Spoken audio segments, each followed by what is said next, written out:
Let's start. All right. Hang on. Sorry. I'll text you back later. Hi, Mom. Man, bad time, Mom. Mums. Yeah. Talking with friends. Come on.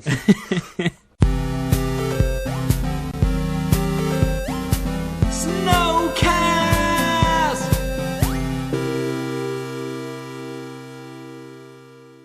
Hello, everyone. Welcome to a brand new snoCast. It is that time again. We're here joined by the ever incredible and super famous and incredibly nice Mitch from the channel Heavy Eyed on YouTube. Welcome, Mitch. Yo, what up? What's up? We have a fairly sketchy video feed, but there's good reason. We're halfway across the world from each other. So we're going to see what happens and see if internet connection lasts, but should be okay. Should be, hopefully. Fingers crossed. Yeah. But before we dive into our topic today, Mitch, why don't you tell us a little bit about what you do on the YouTube space so we can check you out? It's kind of funny, actually, because I wanted to do a snoCast with Mitch for a while now, and I told him, well, I want you to have something that I can promote, because for a while Mitch, he had a YouTube channel but with no videos, so now he has a video, so I can say, hey, go check it out. But tell us about what you do on YouTube, and we can, or maybe things to come in the future or whatever. Yeah, well, basically, I started my channel. I want to do like analytical stuff, but I just throw out a quick review just to have something out there. Because everyone says just start a channel, like just do it, just make your first video. So I did. But now everything that's going to be coming out after that is going to be analytical stuff, in-depth, like not retrospective, more introspective stuff, like personal experiences that I've had with games, things like that. That's good. That's good to hear because I really liked your first video. It's on Brawlhalla, which is a interesting like PC version of Smash Bros. Basically. But yeah, but that's good to hear, to do more analytical stuff and things like that. That's good. That's good. I'm always a big fan of that kind of stuff. Looks like my cat is going to join us for part of this call, but that's okay. Well, good. As always, we'll link to Heavy Eyed, the channel, in the description, and at the end we'll put the end slate. But welcome, Mitch. It's good to have you here, and we're finally talking. So I'm looking forward to it. Yeah, it's good to be here.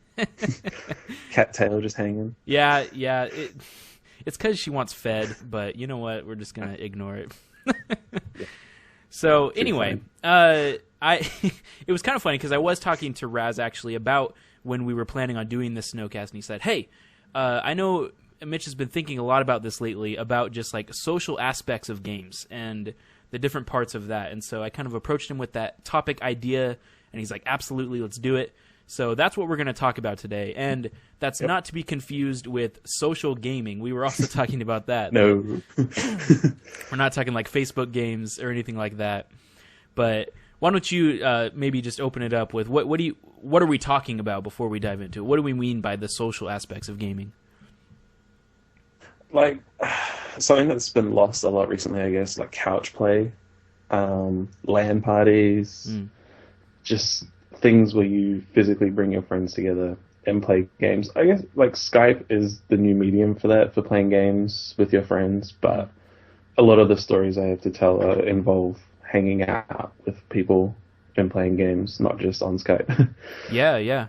Oh, absolutely. When you said couch play, I just had all those memories of, all the times playing with friends, doing, we call it local multiplayer now, but like that's just that's all it was then. It was just multiplayer, just hanging on a couch.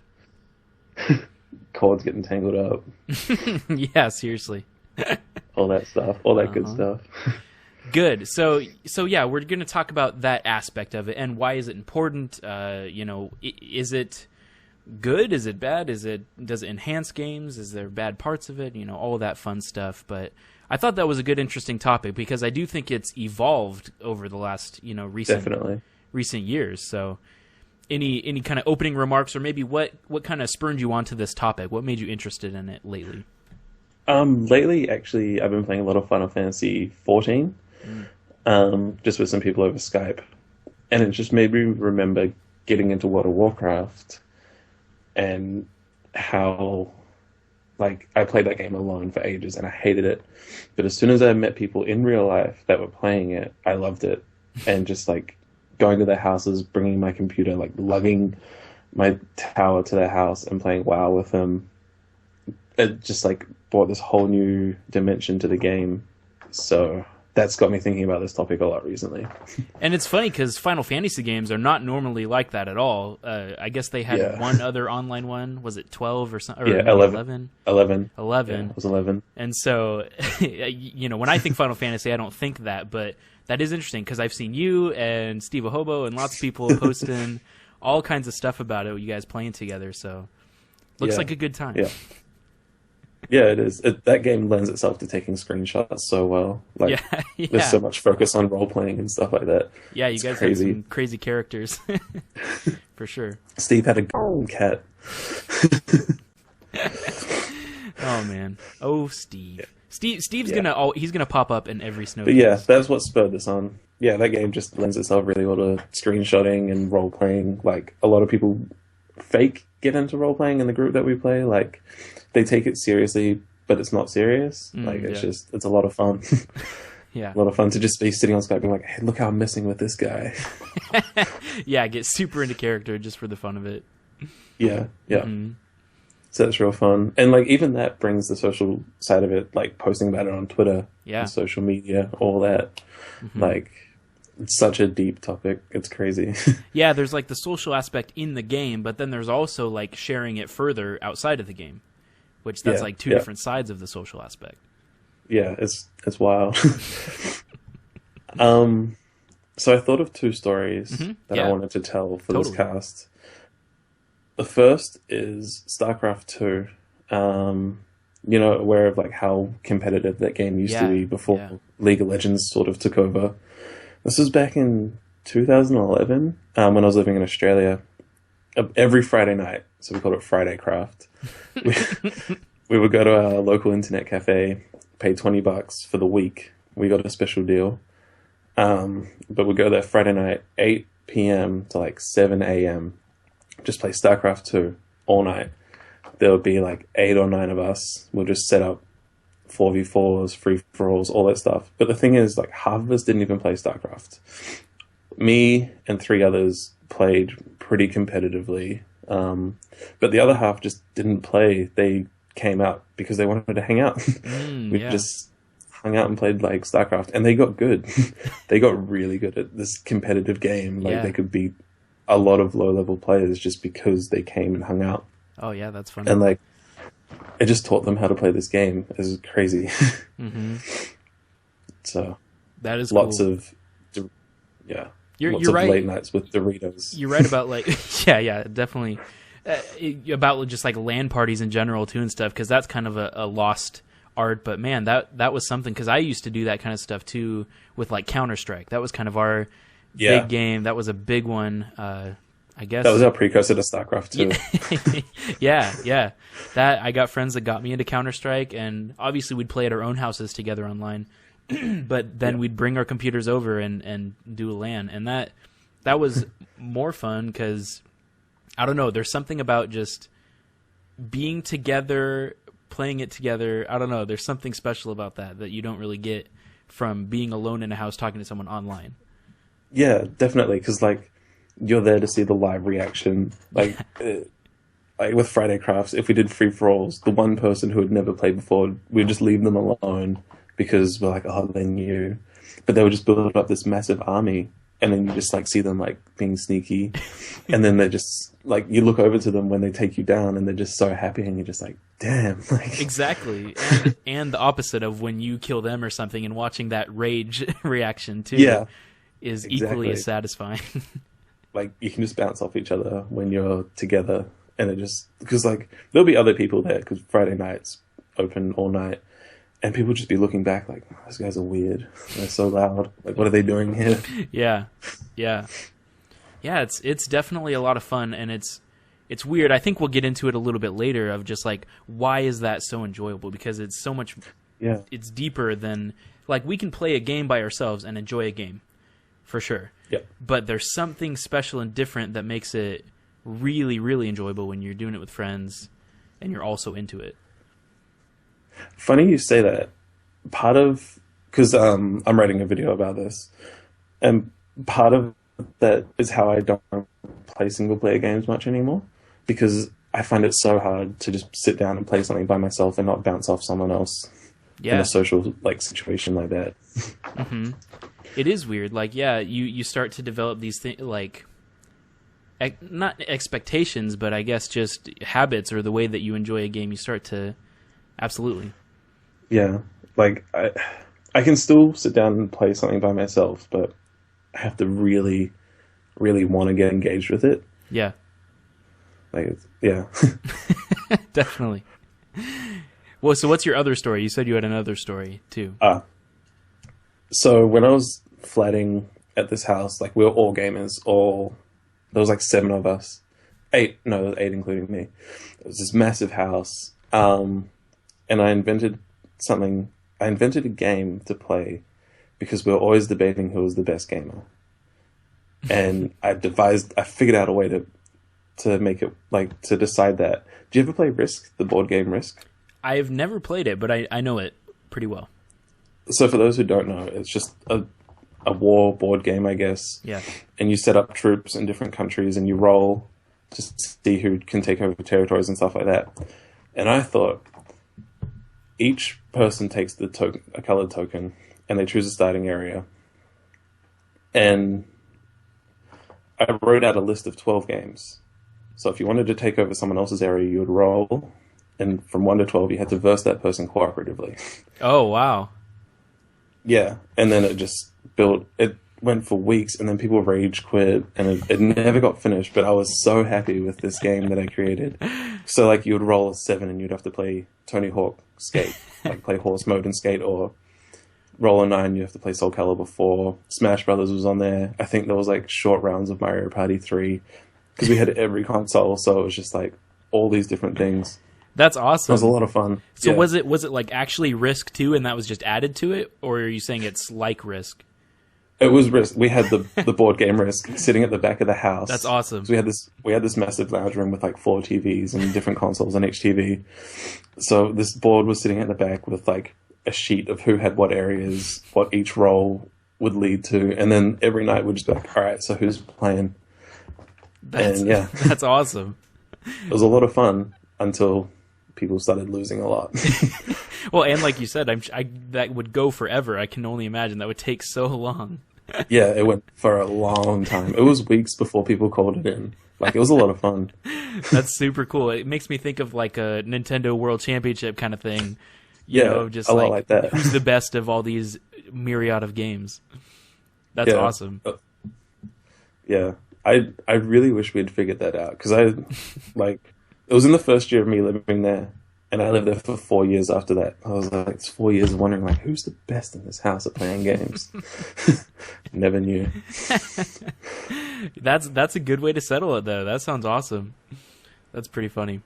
Another game that I was thinking of that I did with that same group of friends was Diablo 2. We played so much Diablo 2 together. That's a big one. Yeah.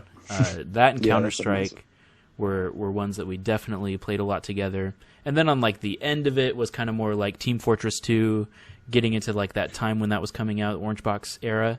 But before that, it was all about Diablo 2 and Counter-Strike. And I remember Diablo 2,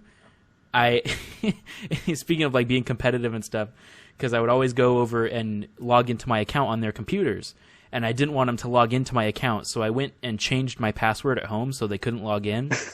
And then, I don't know how, because they make you confirm it, when you type it twice, but I couldn't log back in. I could have sworn I knew the password, and I changed it, and I knew what it was. In fact, I'll just tell you, it was Aquafina, which was the stupidest password ever, because it was just, I saw a water bottle of Aquafina, so I'll call it that.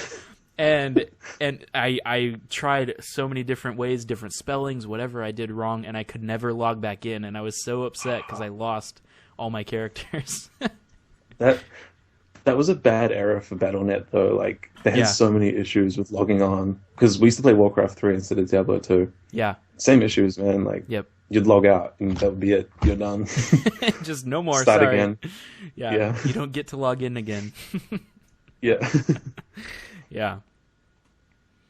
So there's obviously so many just memories with it, and I do think there's a difference between like couch play and LAN stuff too, but they're all kind of similar, and again, today, how it's different, but it has that same feel.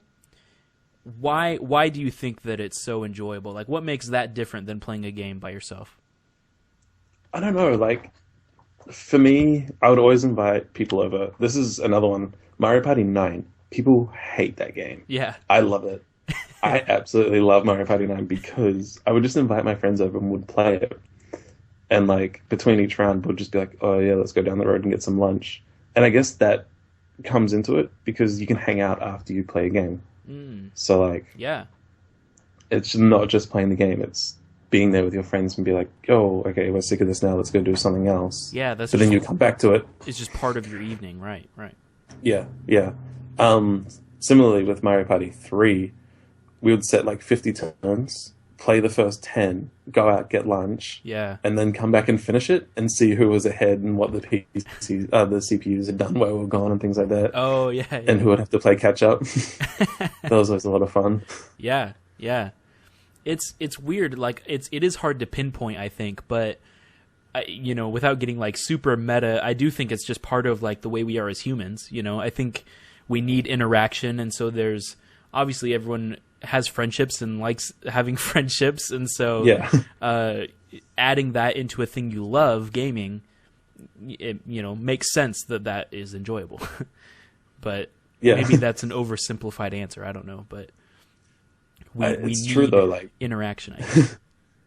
Yeah, like playing games with my friends over Skype is fun, but there's just something about like having people over, buying all these foods and drinks that are awful for you, and like just hanging out all night, staying up way too late. Yeah, that's always a part of it too, isn't it? It's the late nights and hanging out. I don't know. I mean, I think part of it is you can say, it's like, it's just that's part of having friends and making memories and stuff. But I do think there's something special with games too, because you can go to the movies together, but that's way different than playing a game together, right? I hate going to the movies with people. I absolutely hate it. Yeah. So yeah, I'd rather not do that with my friends. That's right. In fact, we were talking because I think on Twitter or something, I was like, I've never gone to a movie by myself, and you're like, that's all I do. Yeah. It's like, I went to the movies by myself recently and tweeted about it. People were like, oh, that's weird. No. Nah, it's the best. Right. I know. I hate when people talk to me during movies, so like, go by myself. Yeah, with my wife, it's always, wait, what just happened? What did they do? We'll watch TV show, and she'll be on her phone, and that always drives me crazy. Oh, yeah, I'm the same. So I don't know, but there's something special about playing a game with a friend, and again, it might be hard to pinpoint, but there's clearly something to it.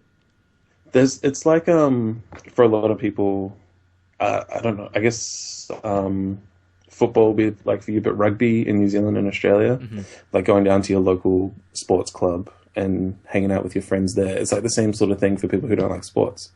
Oh, yeah. It's like a different clique, I guess, of people. No, that's true. So that's a good point. Yeah. It's the nerd version, I guess. Right. Instead of going out and playing soccer together or whatever, you're playing games together. Yeah, you go out and play Counter-Strike at your local internet cafe.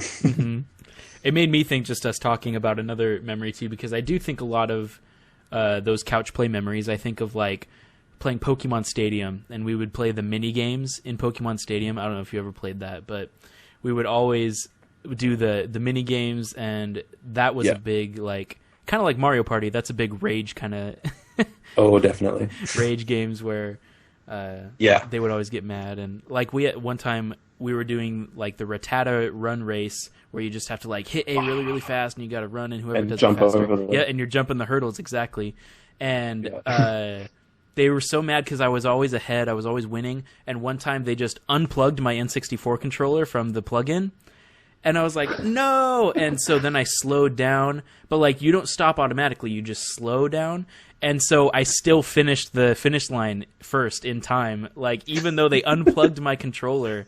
And I was like, wow. Oh, it was like the ultimate victory. Like, you still can't beat me, even if you try and stop me. Just like, that's enough.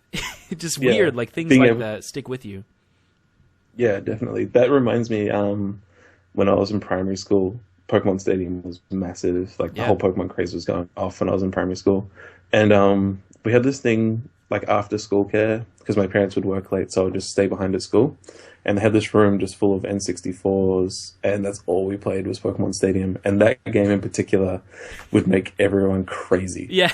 Like, you just hear, like people smashing their controllers. Uh-huh. And then, like, people throwing them on the ground when they didn't win. That, like, era of Nintendo was really good at making mini games that, like, you had to really, really work your hands, like, to the bone. Oh, yeah. Because there's all sorts of stuff with the joystick, or you're clicking the L and R really fast, like, just crazy stuff. Every 64 controller that I still have, like, is broken with the analog stick. Just from, like, Mario 64 trying to beat Bowser and all those mini games. Yeah. It's like they made them so, like, they would make the game so that it's like you can break your controller just by doing so much. Mm-hmm. Yeah. Yeah, there's so many things like that. Like, I would go to my friend's house because he had an Xbox and I didn't have an Xbox, so we would play Halo. And it's just cool memories like this where it's not even just playing the campaign together, co-op or something, but we would make up our own games in Halo. Like, we would totally we would get a warthog each, and we would, like, each have our own warthog, and we would do a game where we would basically go at each other and collide, and then whoever, like, if someone fell out of the warthog, you could run him over, and it was just like our own game that we made up in the game itself that wasn't, part of the rules or anything. You just run into each other and try and kill each other. Just things like that, making games with each other. Yeah, that reminds me, like, back in that time, when I was going through school, I was always the Nintendo guy. I had the Super Nintendo, the 64, and the GameCube. Those are the consoles I had through school. And a lot of my friends had Segas or PlayStations later on. And it was, like, I guess before the internet was, like, a huge thing, the console wars weren't a huge part of growing up. Like, you just go to your friend's house because they had the games you didn't. Yeah. And that's also, like, I guess part of this whole thing. Because, like, I played Crash Bandicoot at my friend's house and Spyro and all those games. Like, I never owned them. Mm-hmm. I would just always go to my friend's house and play them. And then I'd start a new file and see their file on, like, 100% and be like, whoa, like, you're so good at this. Or they'll come over and see, like, my Ocarina of Time progress with all the medallions and all the hearts, and they'll be like, how did you find all of this? I do think a big part of it is kind of just competition, right? Like, there's something to it of comparing to how your friends did. You want to be the best, and obviously it's satisfying when you win, because, I mean, that's just obvious, but it's human nature. Yeah. But I don't know. There's something about that where you're like, oh yeah, you didn't know about that? Let me show you. And, like, kind of I knew this. And there's something to that too. Like, that era as well, cheat codes. Like, you knew the cheat codes, but your friends didn't, so you'd go over and be like, look at these codes I have. Like, let me write them down for you. Yeah. And, like, just sharing that in the schoolyard. Oh, totally. Oh, yeah. Yeah. You know what? That's a social aspect of games too back then, of, like, secrets in games that weren't just spoiled through the internet, Yeah. Because that's a big, like, social... Like, I would just go and talk to friends about games, like, even the single-player games. So I'd play Super Mario 64 at home, and then I would talk with my friends at school about it and be like, oh, did you know about this? Oh, I didn't know about a metal cap? Whoa, that's crazy. Like, I want to go find it. And so... that's, like, social, aspects of gaming, even when you're not playing together. So there's that as well. Yeah. Like, because back then, all forums went around and things like that. So you weren't completely sure if your friends were telling the truth. So you'd be like, I have to find out if this is true. Like Mew in Pokemon. Yeah. Like, Mew under the truck. That's the biggest example I can think of saying that's not true. Mm-hmm. You're like, I'm going to try that out. And it didn't, like, so you're always wary of if your friends are telling the truth. Absolutely. I fell for that one. Absolutely. Oh, yeah. I fell for that. Yeah, I think of like Smash Brothers, the original Smash Bros. There were always these listings on, like I would always go to Cheat Code Central. That was always a good website for cheat codes. I remember that site. And there were always fake codes on there that weren't true, or they would say, well, you can play as Bowser in Smash Bros, but you have to beat it on very, very hard with 1 life and not die, and and so just to make you like have a horrible time trying to do it. But now you have that story to tell, like. Mm-hmm. Well, yeah, that's all part of it, I guess. It is. That's it obviously it's stuck with us because we're remembering it to tell it right now. Yeah.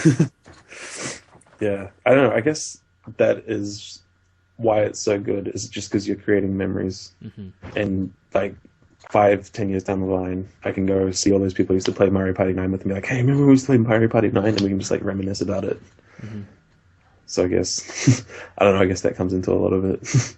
Yeah, and maybe it's a being younger thing too, because I don't know, but at the same time we're older now and we still like I guess that's a good point of what you're saying, that still exists now even when you're older, because like you playing Final Fantasy 14, you still have that experience even now. Yeah, and now I'm too busy to go out and see people, so I can compensate with Skype.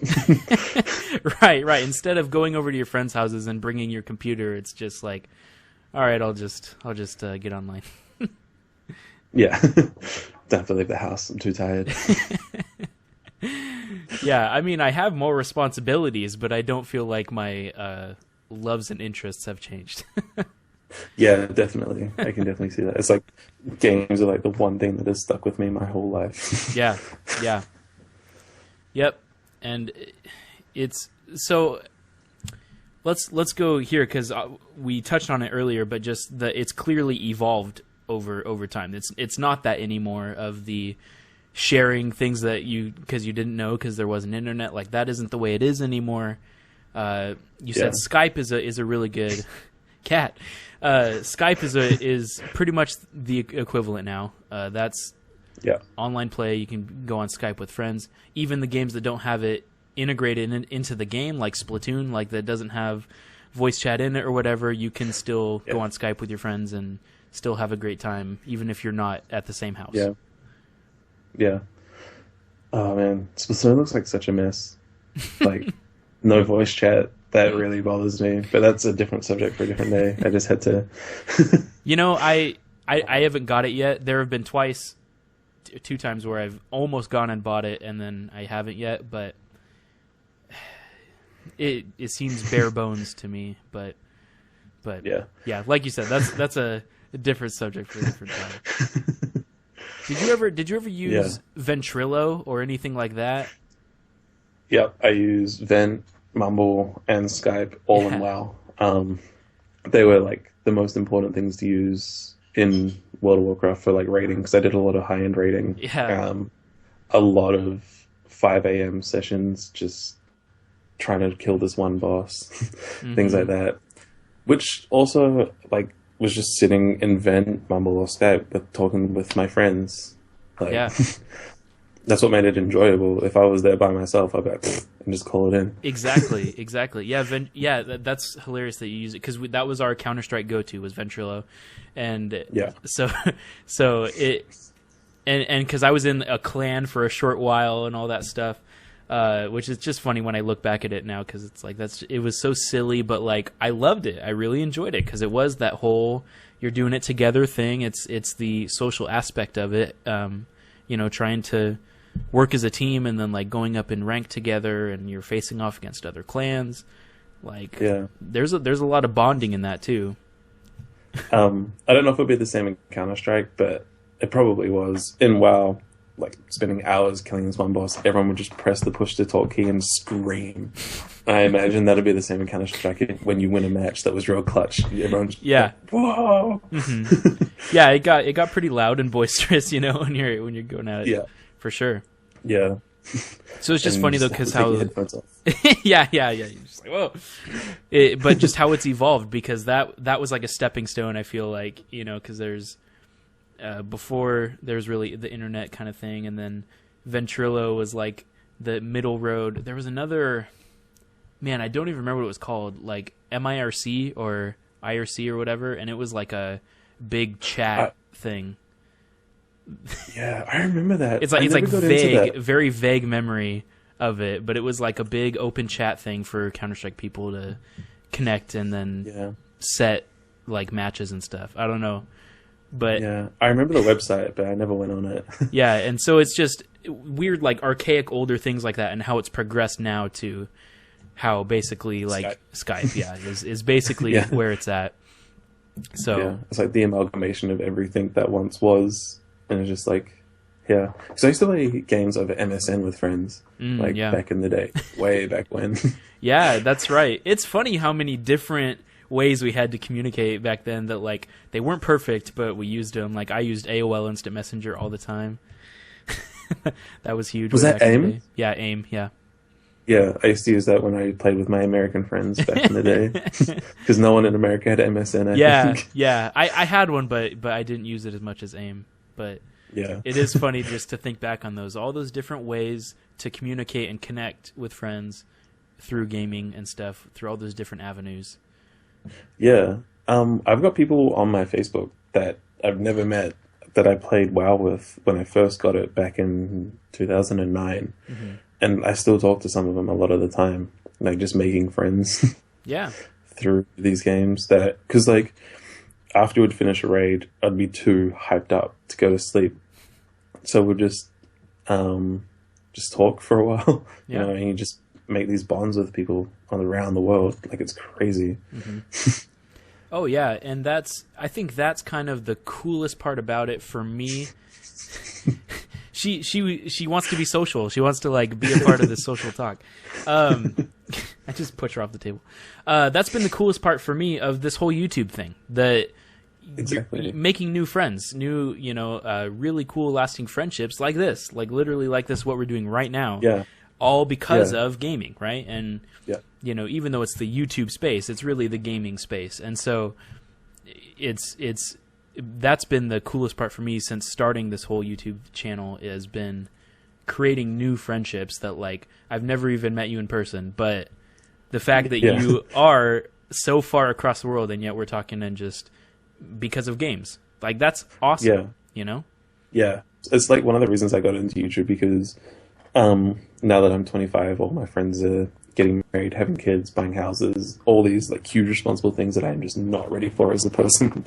I just want to keep playing games. So I was like, how can I meet people that play games? People that make games about you, make videos about games on YouTube. And I was like, and just sort of progress from there. And I've met so many people now, and it's awesome. Yeah. You're not that old. See, I thought I remembered you being, you're like, oh, I'm so old, but you're not that old. I'm 25. Comparatively to a lot of the people in the YouTube space. That is true. That is true. We're a little bit on the higher end of the spectrum. I'm 24, but I guess, whatever. Yeah. Yeah.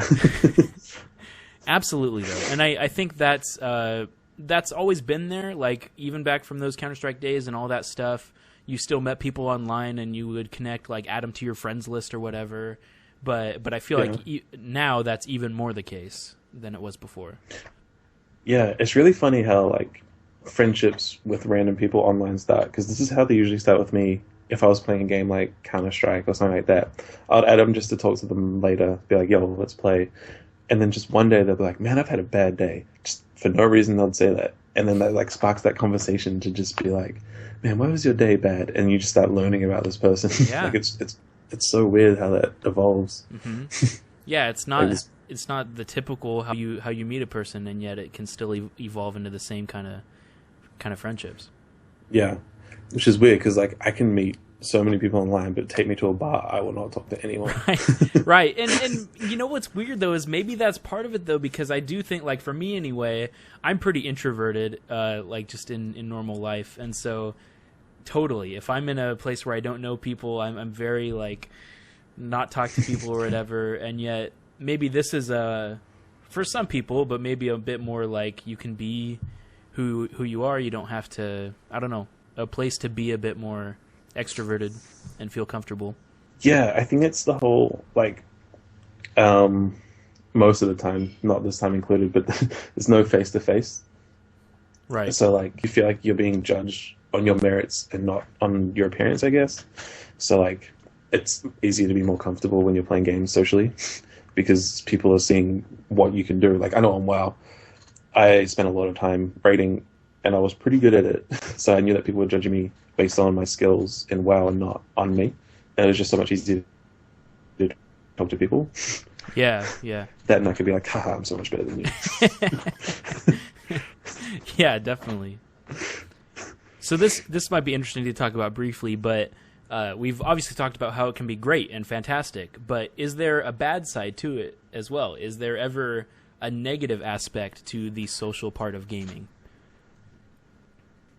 Definitely, like I just said, Yeah, I would bully people, but but I would do it in good fun. But definitely, like,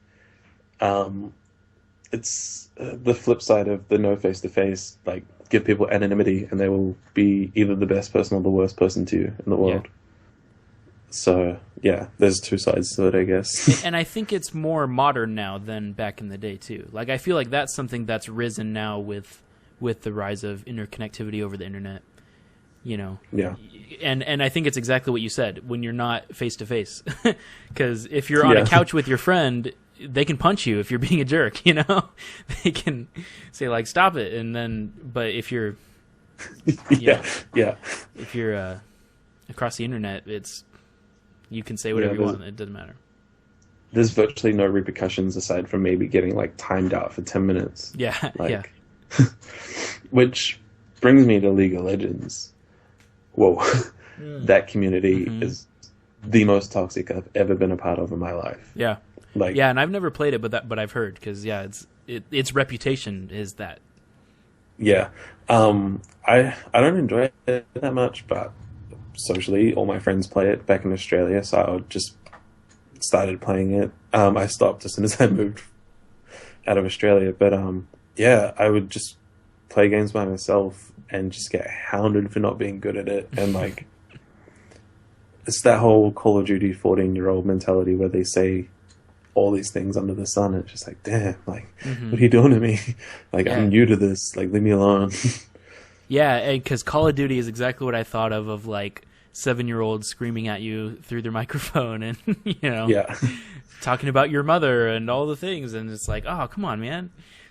Yeah. It's like, yo, that ain't cool. Like, but I guess a lot of it is just, I wouldn't say all of it, but a lot of it would be the younger kids who haven't learned a lot of real world repercussions for their actions, I guess. Yeah.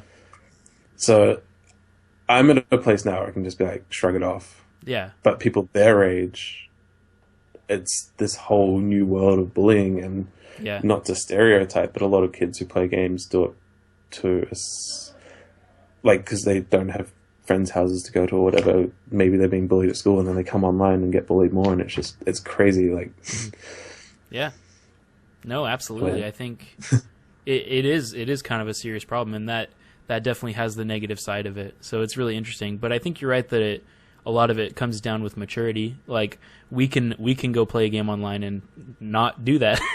You know, it's almost like I would play Call of Duty with my friend, and there was almost every match, there's always somebody screaming at you or doing something. And it's like, it's weird. Yeah. The first time I played Call of Duty 4, Modern Warfare 1, I played Xbox Live with a headset and things like that. And there was just people screaming at each other. And I was just like, this sucks. So anytime someone was being really mean, I'll just make fart noises. Like, just to try and drown them out. Yeah, I think I've done my fair share of trying to troll them back a little bit, you know, or try and do something. Yeah. I kind of forgot about that side of it because a lot of the games I play now are just with friends. Mm-hmm. So any sort of bullying is just like friendly, just like, you know, stuff you do with your friends. And I agree, because same with me. At least maybe it's just the games that I play, or maybe, like you're saying, the way that you play them now is more just with the friends that you want to play with, and you have that option now. Where some games, like those games, you didn't have the option. You know, it was like with Counter-Strike, your only option is just join a server. You know, so it's You're Yeah. in whoever's in it you're playing with, and so I remember CS 1.6 being pretty bad way back when for people yelling. Was it Source? I can't remember which one I used to play, but yeah. Yeah, I never played Source, but I played a lot of 1.6, but it is funny though, because I was gonna say, like, I felt like it was a different audience than Call of Duty, and it is. Oh, definitely. It is a different audience. You know, I think Call of Duty is a younger crowd, and so you see that more. But it still obviously had its fair share of it. Yeah, I think that comes down to like kids don't have good enough computers, or like they can't get on the family computer, which we used to have to play Counter-Strike. Yeah. Oh, that reminds me. In my first year of high school is like the tail end of me playing RuneScape. And I actually met kids in RuneScape who went to my school. Oh, wow. Yeah, I just remembered that. That was crazy. Like, because I would be playing with my friends, and then they'll be playing with their friends, and it just became this whole big circle of people from our school that would play RuneScape, and I just made all of these friends from that game, that awful game. Yeah, I know. I think I played that once, and I was like, I can't do this, but it was way after it took off. So yeah. I was pretty early into the adoption, playing on like a 56k connection. Yeah. That's funny. Well, what do you think about like the future of it? Where do you think it could go from here? Is it only going to get? I mean, it's hard to even comprehend, but like, and obviously we don't know. But what do you think it'll look like in the future? Didn't always think about it. Well, the way that social gaming is going now, and I was talking to Raz about this briefly, Let's Plays, streams, things like that, like, it's very fly-on-the-wall type social situations, but it still feels like you're there. Yeah. Like, I know for me, I listen to podcasts a lot, and the reason I do it is because I can feel like I'm being a part of this conversation that's happening. A lot of the times I'll answer these questions that they're talking about, and I'll be like, wait, they can't hear me. Like, this was recorded a week ago. What am I doing? But for a lot of people, sitting and watching someone else play a game while giving commentary about something completely different is, in a way, a new kind of social situation. Like, it's very, like, it's not interactive, but it still feels like you're being a part of something, like you're a part of something bigger. So I think Let's Playing and streaming is a lot of the future of social gaming. Totally. Streaming is less fly on the wall because you have chat and they can talk back to you, but still a lot of the bigger streamers have 50,000 people watching them. Right. So like, but yeah. And then like Game Grumps, for example, 2 million subscribers, I think. And the subreddit, like, they've created a community where people can go and be social on Reddit from this one interest. That's I think you hit it on the head, because those are two different experiences. Let's Plays are, like you said, fly on the wall kind of thing, where Twitch you are interacting, and yet absolutely Game Grumps is a perfect example, actually, because that's something, it's a weird phenomenon that I don't think I've experienced before, where back when they were starting and I watched every episode, I felt like I was there with them, right? I was on the couch. I was playing the game with them. You know, at least it felt that way. And so, man, and it was weird to me because I was like, I don't know these people, but I feel like I know them, you know? And you're creating this experience that it's like you can feel like you're interacting. So it's like social gaming without social gaming. It's bizarre. Like, I think that's why it's taken off so well, is because it's so community based, I guess. Like, it can be community based. Yeah. I don't know. Like, the Let's Play phenomenon is crazy to me. You're right about the subreddit too, because that's where the community can communicate and actually talk to other fans and other people. I think A lot of people like the face cam in Let's Plays because then you get that reaction, you know, kind of way back what we were talking about before, right? That when you're playing with a friend and you want to see that reaction when you kill them, and it's like, you get that reaction by watching a Let's Play with a face cam. And so it's very much changed and evolved, and you can have that experience. It's weird. That. Yeah. Yeah, so that's where I think a lot of the future. I mean, I guess it's happening now, but it's only going to get bigger. Right. I think you're right. It might look a little bit different down the road, and maybe there's something that will come in that no one expected. But I think it's been another stepping stone, like we were saying, how there have been those other things, and now Skype is a great way to be interconnected. Those services like Twitch and stuff are totally going to take it to new levels that we've never seen. Yeah, or can even comprehend right now. Yeah, man, and it's exciting. I think it is, because it's just been crazy seeing how it's evolved so far, just in the last like 4 or 5 years. Yeah, because like you said, I followed Ego Raptor and John Tron before Game Grumps, so like it was when they announced this new channel, I was like, what the hell is this? Like, this is weird. Why do I want to watch them play games? So I was there when they started it, and it was mind blowing to me at the time, because I'd never seen a Let's Play. I was like, this is the coolest thing ever. Like, this is so funny. Like, I can't believe no one else is doing this. It turns out a lot of people are doing it. But to me at the time, it was just so new and different. I was in the exact same boat, that I knew both of them ahead of time, so I was like, great, they're both in it. What an awesome team. But it was like, I didn't know I wanted it until I saw it, kind of thing, you know? Yeah. It's like, this is amazing. Like, of course I'm going to watch this. I didn't even know this was a thing I wanted to watch, and then they made it. Yeah, like, I don't think I don't think I really watched Let's Plays before that. So it's kind of crazy. Yeah. And I got into streams to use it again through WoW and StarCraft 2, because I wanted to see how the high-end players were playing. And then I just discovered other streaming through that. And it was really interesting. Yeah. Oh, man, I don't even remember exactly how I found Twitch, but I did. and it's a big part of what we do now, too, as well as just being a fan of gaming and stuff and things you can watch.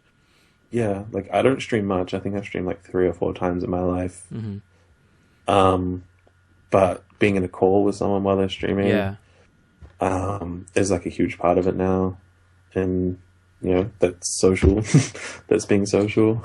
You know what was really cool was the DKC2 race we did about a month ago. That was a lot of fun. Because, I mean, all those things that we talked about, that was that. It's crazy, because it's people I've never met in real life before. Never, been in a room playing with them before, and yet we had that same experience, right? Of the competitiveness, the trash talking, the all of it, and it was all there on Twitch, and it's just, that's crazy to me that we could have those experiences. That was a lot of fun. It was like, and I'm not just saying it for like the sake of this conversation. That was one of my favorite memories so far, because it's like, that was a blast.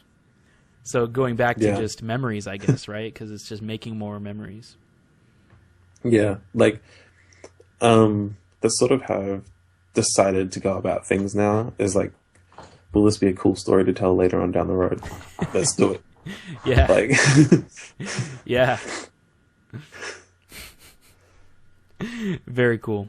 I mean, it's like you said at the beginning, like, it's a lot deeper than you might think originally. Like, there's a lot to it that we don't take into account for, that it plays a huge role. There's a lot we take for granted now. Like, it used to be such a big deal to grab my Nintendo 64 and just go to a friend's house and stay the night, sleepovers and things like that. Yeah. And now, like, that was monumental, playing games with friends, and now it's just like, whatever, I just jump on Skype, do it every day. Yeah.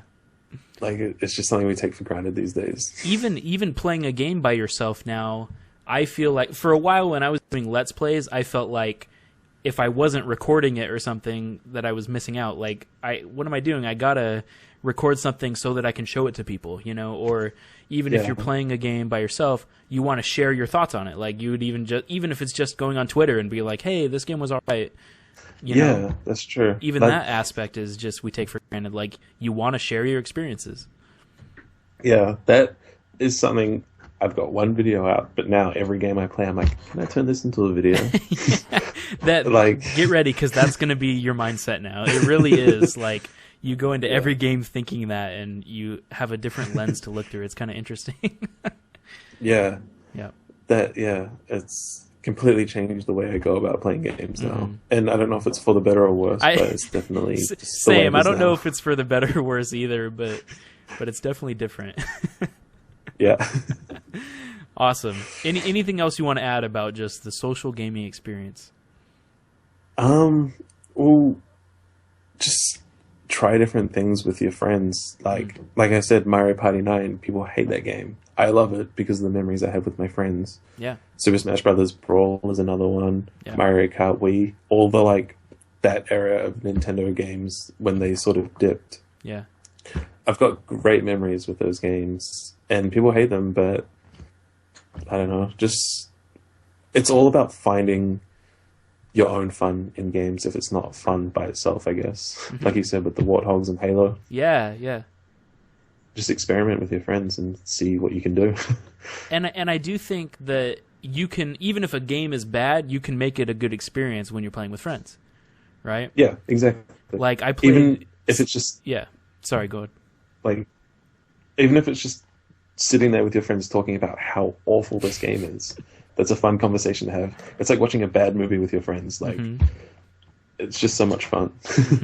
I played Sonic 06 with a friend, and it was awful. And we're like, just the whole conversation was, "This is so bad. Why are we playing this?" You know, so many glitches, and yet like it was hilarious because of that. So it's those memories with friends trump the bad experience. Exactly. Like, that's something you won't get when you play by yourself, because you play it and then you just get really mad. Maybe vent about it a little bit on Twitter or Facebook or whatever, and that's it. Like, you won't be stuck with something fun. But find an awful game, take it to your friend's house and play it and see what happens. Yeah, there you go. I mean, seriously though, it's kind of funny, but I guarantee you'll at least have good things to talk about. Yeah. And it's weird because it's totally the adverse if you are by yourself. Like, I think if you just play a bad game by yourself, you're just like, oh, this is terrible. Yeah. But when you can laugh about it with some friends, it changes the whole thing. Yeah. That's pretty funny. Man, awesome. Well, thanks for being on, Mitch. It was a blast to have you. I'm glad I finally had you on after we talked about it for a while. Thanks for having me on. It's been fun. Absolutely. My cat is like, she just wants so much attention. I'm going to finally give it to her. This whole time she's been beating around the bush, but now she'll join us for our closeout here. But, oh, that was a weird squeak. Yeah, that was a weird squeak. Sometimes she'll meow, and our favorite thing is to squeeze her when she meows, because then she's like, meow. It's really funny. I'm afraid if I do that to my cat, she's real old, so I'm afraid to do that to her. Yeah, don't. She's young and spry. She can take it. Anyway, we'll go to an end slate now, I suppose. But thank you for watching. Thanks again one last time for being on, Mitch. Thanks again for having me. And we will link his channel here as well. You can check out his video, and maybe, I don't know specifically whatever, but maybe by chance there might be another video to check out. As of recording this, I should have something in 3 days. Oh, okay. Then yes, by the time this is posted, absolutely there should be something new. And it's on Rage and when DLC works. Oh, awesome. Sweet. So I'll probably put that in there then. But anyway, go check it out. Go check out Mitchie, no longer no videos, but now heavy-eyed officially. So go check it out. Thanks for watching the snoCast, and we'll see you next time. As always, you can leave ideas for future topics in the comments if you want. I will absolutely take those into consideration, and we might do them on a future cast. But thank you for watching. Thank you, Mitch, for being on, and we'll see you guys next time. See you later.